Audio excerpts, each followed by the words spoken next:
എൻ്റെ രാഷ്ട്രീയ മേഖലയിലെ പ്രവർത്തനം എന്ന് പറയുന്നത് ഞാൻ 1999 ആരംഭിച്ചതാണ്. കൃത്യമായിട്ട് പറയുകയാണെങ്കിൽ 2000 വർഷത്തിൽ ഞാൻ ഇപ്പോൾ മത്സരിച്ച കിഴക്കുംപാട്ടിയുടെ ഡിവിഷനിൽ സീറ്റ് ആഗ്രഹിച്ചതാണ്. അതിനൊക്കെ തെളിവുകൾ എൻ്റെ കയ്യിലുണ്ട്. എനിക്ക് അന്നേരം സീറ്റ് കിട്ടിയില്ല. അതിനുശേഷം 2004 മുതൽ 2007 വരെ ഞാൻ തൃശ്ശൂർ ജില്ലാ യൂത്ത് കോൺഗ്രസ് കമ്മിറ്റിയുടെ വൈസ് പ്രസിഡന്റ് ആയിരുന്നു. ഇപ്പോഴത്തെ പ്രസിഡന്റ് അഡ്വക്കേറ്റ് ജോസഫ് ടാജറ്റിൻ്റെ കൂടെ അദ്ദേഹം അന്നേരം പ്രസിഡന്റ്, ഞാൻ യൂത്ത് കോൺഗ്രസിൻ്റെ ജില്ലയുടെ വൈസ് പ്രസിഡന്റ് ആയിരുന്നു.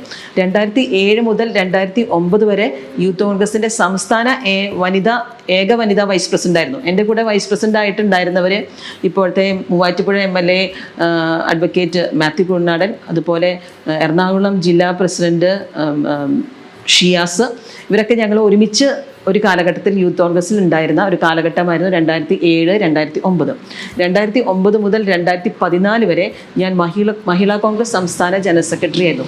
2 സംസ്ഥാന നേതാക്കളുടെ കൂടെ, അതായത് അഡ്വക്കേറ്റ് ഷാനിമോൾ ഉസ്മാൻ മഹിളാ കോൺഗ്രസ് സംസ്ഥാന അധ്യക്ഷയായിരുന്നപ്പോഴും അഡ്വക്കേറ്റ് ബിന്ദുകൃഷ്ണ മഹിളാ കോൺഗ്രസ് സംസ്ഥാന അധ്യക്ഷയായിരുന്നപ്പോഴും ഞാൻ അവരുടെ കൂടെ വർക്ക് ചെയ്തിട്ടുണ്ട്. അതുപോലെ തന്നെ ഈ സംസ്ഥാന ഭാരവാഹിത്വം കിട്ടുമ്പോൾ നമുക്ക് മറ്റു ജില്ലകളിലേക്കാണ് ചാർജ് തരാം. യൂത്ത് കോൺഗ്രസ് ആയിരുന്നപ്പോൾ ഞാൻ മലപ്പുറം ജില്ലയിലും, മഹിളാ കോൺഗ്രസ് ആയിരുന്നപ്പോൾ പാലക്കാട് ജില്ലയിലൊക്കെയാണ് വർക്ക് ചെയ്തിരുന്നത്.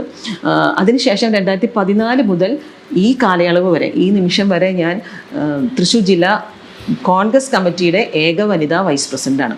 അങ്ങനെ വളരെ ഏകദേശം പറയുകയാണെങ്കിൽ 27 വർഷം ഞാൻ പാർട്ടിയിൽ ഈ ജോലിയും സാമൂഹ്യ പ്രവർത്തനം, ഞാൻ രാഷ്ട്രീയ പ്രവർത്തനം മാത്രമല്ല സ്കൂളുകളിലും കോളേജുകളിലും പള്ളികളിലും ഒക്കെ ക്ലാസ് എടുക്കാൻ, ബോധവൽക്കരണ ക്ലാസ്സുകൾ എടുക്കാനും ക്യാമ്പ് നയിക്കാനും മാരേജ് പ്രിപ്പറേഷൻ കോഴ്സിന് ക്ലാസ് എടുക്കാനും ഒക്കെ അനേകം വർഷങ്ങൾ പോയിട്ടുണ്ട്. അതുപോലെ തന്നെ മെൻസ്ട്രൽ കപ്പ്, അതിൻ്റെ ബോധവൽക്കരണം, സ്ത്രീകൾ മെൻസ്ട്രൽ സാനിറ്ററി പാഡിൽ നിന്നും മെൻസ്ട്രൽ കപ്പിലേക്ക് മാറണം എന്നുള്ള വിപ്ലവകരമായ ഒരു മാറ്റം വേണമെന്ന് പറഞ്ഞിട്ടുള്ള ബോധവൽക്കരണ ക്ലാസ്സുകൾ ജില്ലയിലും ജില്ലയ്ക്ക് പുറത്തുമൊക്കെ അനേകം ക്യാമ്പുകളൊക്കെ സംഘടിപ്പിച്ചിട്ടുണ്ട്.